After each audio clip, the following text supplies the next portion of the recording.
Oi, pessoal, eu sou Afonso Hudson, vou falar um pouco sobre o meu projeto intitulado Avaliação Fenotípica e Genotípica de três linhagens mutantes M3 da melancia com características promissoras para o semiárido brasileiro.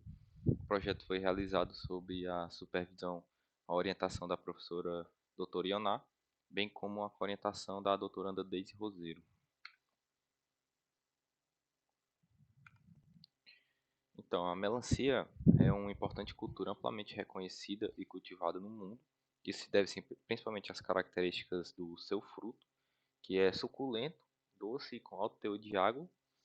E o Brasil, ele se destaca como sendo o quarto maior produtor mundial, e a região nordeste do país possui fatores ambientais que favorecem sua produção o ano inteiro, como a alta luminosidade, os baixos índices pluviométricos e a baixa umidade relativa do ar. Isso potencializa as exportações e a grande expressão econômica e social, pois são gerados empregos diretos e indiretos devido aos vários diversos setores da cadeia produtiva na produção de melancia. O melhoramento genético convencional ele vem buscando minimizar as perdas geradas por vários tipos de estresse, seja biótico ou abiótico, e buscando genotípicos de tolerância a esses estresses, como também desenvolver cultivares melhoradas com um alto rendimento, uma maturidade precoce e também atributos agronômicos desejados.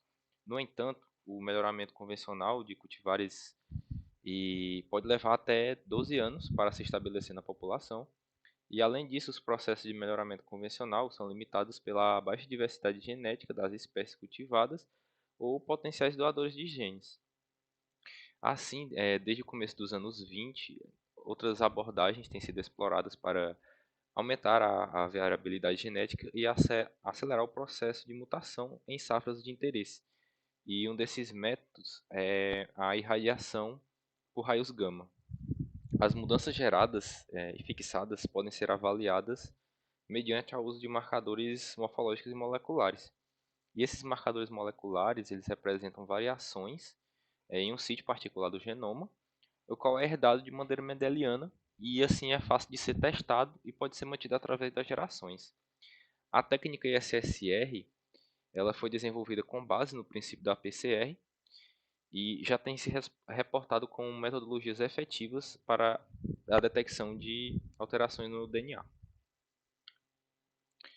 Sendo assim, o objetivo do estudo foi avaliar linhagens M3 provenientes de sementes tratadas com raios gama com cobalto-60 por meio de análises morfológicas, moleculares e computacionais, como estratégia para promover e aumentar a viabilidade genética nos trabalhos de melhoramento genético.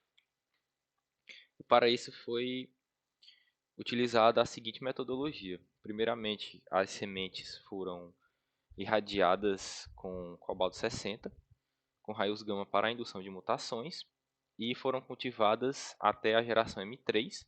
No cultivo foi utilizado uma mistura de areia e substrato comercial na proporção de 1 para 1, e as mudas foram dispostas num delineamento inteiramente causalizado, e o trabalho foi conduzido na Casa de Vegetação e no Laboratório de Biotecnologia Vegetal da UFESA Campus Mossoró.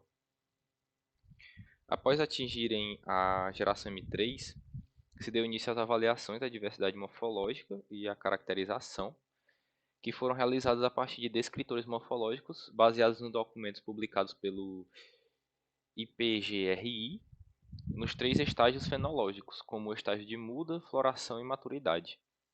A fenotipagem foi realizada com a metodologia de fenotipagem de planta, com câmeras digitais de baixo custo, e as análises das imagens foi realizada no software Fija Imagem J e no EasyLeaf. Para a avaliação genotípica, foram coletadas folhas jovens de 5 plantas por linhagem para prosseguir com a extração do DNA.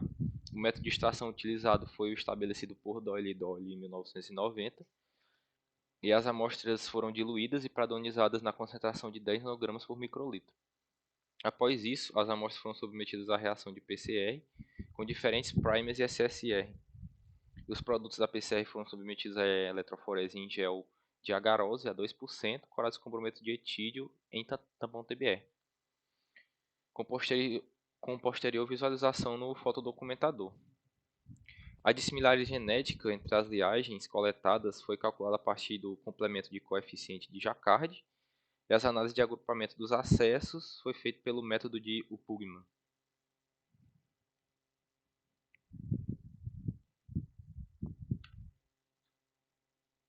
Com isso foram obtidos os seguintes resultados.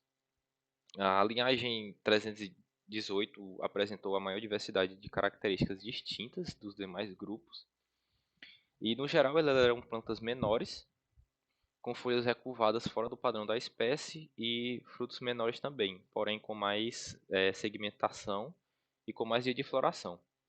Como vocês podem ver aqui na primeira imagem, que é uma comparação entre as diversas linhagens, na figura aqui do lado esquerdo nós temos o grupo controle. Vocês podem ver que são folhas com vários lóbulos e são plantas bem maiores e com frutos maiores. Já a linhagem 318, que é a linhagem do meio, são folhas recurvadas bem menores, não possuem tantos lóbulos e têm frutos bem menores também. As demais linhagens são mais semelhantes ao grupo controle.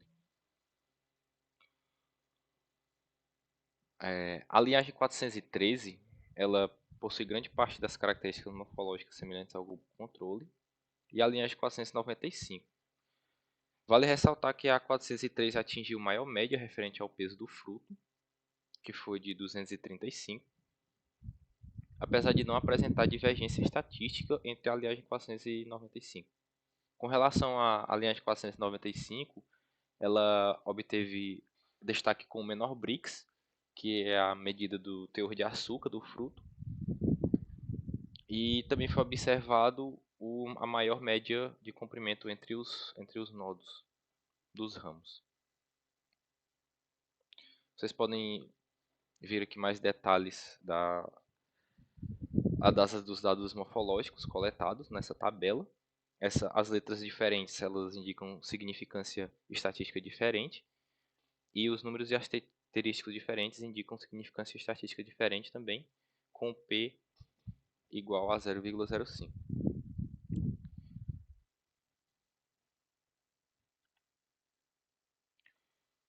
A partir das características morfofisiológicas avaliadas, foi possível separar os indivíduos em 7 grupos, com características fenotípicas diferentes, sendo o indivíduo 390 o mais distinto dentre todos, com aspectos únicos, como o Brix mais elevado, cerca de 8,2, e o maior número de guias, que foi de 3. Outro grupo com características fenotípicas distintas é formado pelos indivíduos 391 e 398, que vocês podem ver marcado mais abaixo aí no gráfico. Eles possuem mutações nas suas flores, no qual as flores masculinas possuem 4 anteras em vez do normal, que é 3.